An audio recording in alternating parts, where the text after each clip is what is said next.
Now coming on to the cyclic structure of glucose.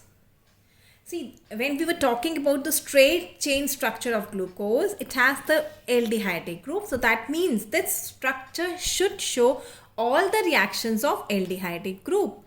Like yesterday you had studied glucose reacts with hydroxylamine to form oxymes. It reacts with hydrogen cyanide to form cyanohydrins. But there are certain reactions of the aldehyde group which are not shown by glucose. Like it does not react with 2,4-DNP. It does not react with sodium bisulfite. And even its pentaacetate. Its pentaacetate does not react with hydroxylamine. Also, it was found that glucose exists in two crystalline forms, alpha and beta. So, to explain this behavior of glucose that could not be explained by the open chain structure. Now, it was proposed that one of the hydroxyl groups that may add to the aldehyde group to form a cyclic hemiacetal structure. Right? One of the hydroxyl groups will add with the aldehyde group to form a cyclic hemiacetal structure. So it was found that glucose forms a 6-membered ring in which OH at the 5th position. Now what is the 5th position? 1, 2, 3, 4, 5. This OH. OH at the 5th position. Right? That is involved in the ring formation. And this also explains the absence of aldehyde group and the existence of glucose in two different forms. Now, how is this hemiacetal structure formed? See, we have the OH group at the C5 position. This is the aldehyde group.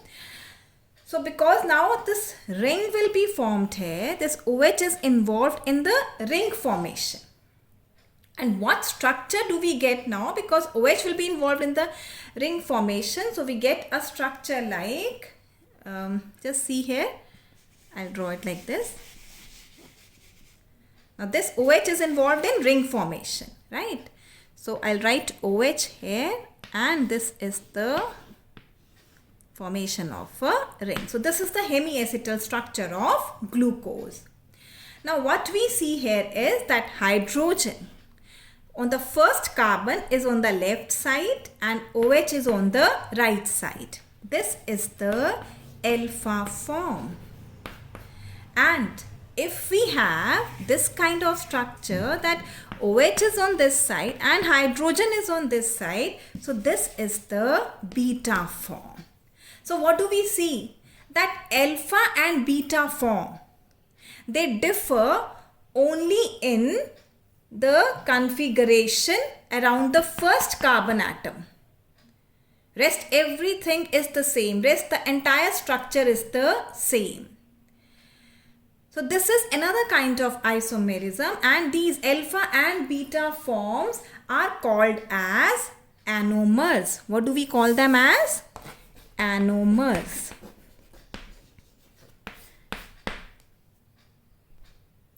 So the two cyclic hemiacetal forms, they differ only in the configuration of the hydroxyl group at the C1 carbon atom.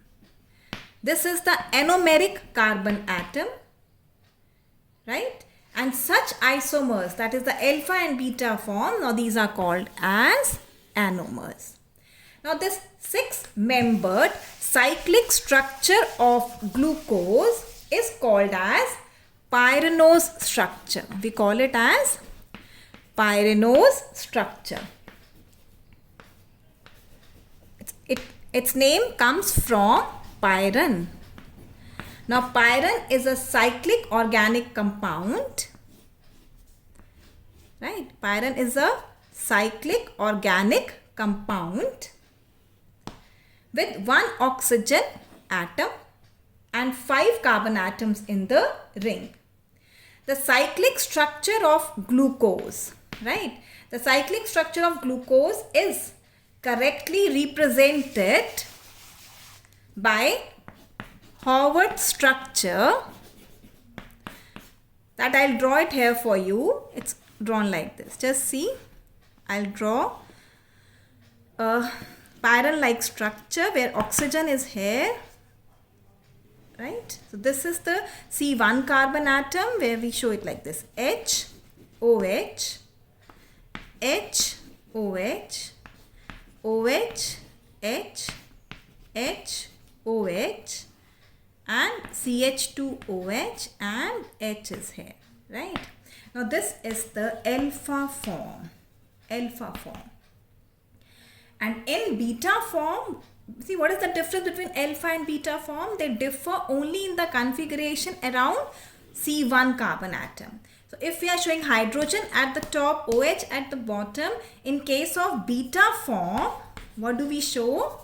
That OH is here and H comes here. Rest everything is the same. So this is the beta form. So alpha and beta form, they differ only in the C1 configuration here. Now coming on to the structure of fructose. Now fructose also has the molecular formula C6H12O6.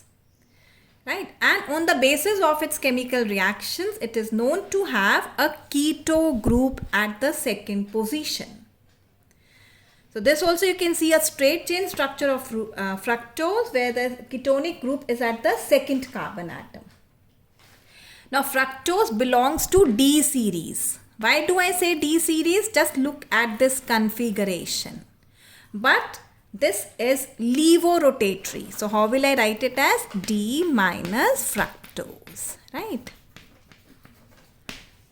So D refers to the configuration and this sign refers to its levorotatory nature. Now fructose also exists in the two cyclic forms. Like as glucose, it also exists in the two cyclic forms.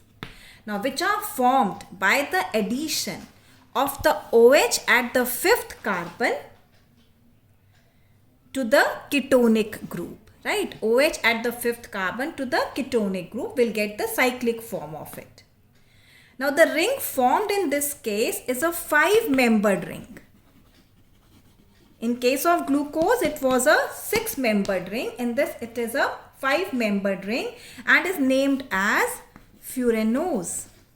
The name actually comes from the furan, an organic compound, furan, right? So it's a 5-membered ring. Same way in furanose, we'll get a 5-membered ring. I'll just draw the structure here.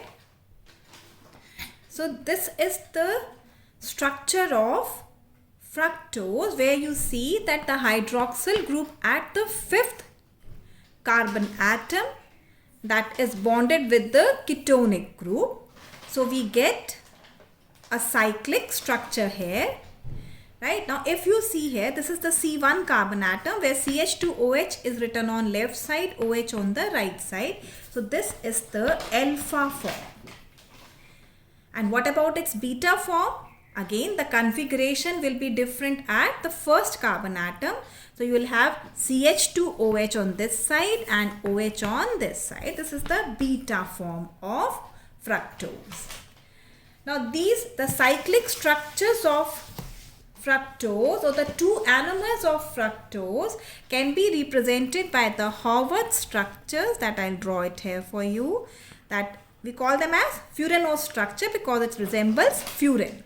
So 5-membered ring, oxygen here. The first carbon atom, CH2OH, OH, right? Next we have OH, H, H, OH. What is left is now CH2OH and H here. So this is the alpha D fructose. Alpha D fructose, right?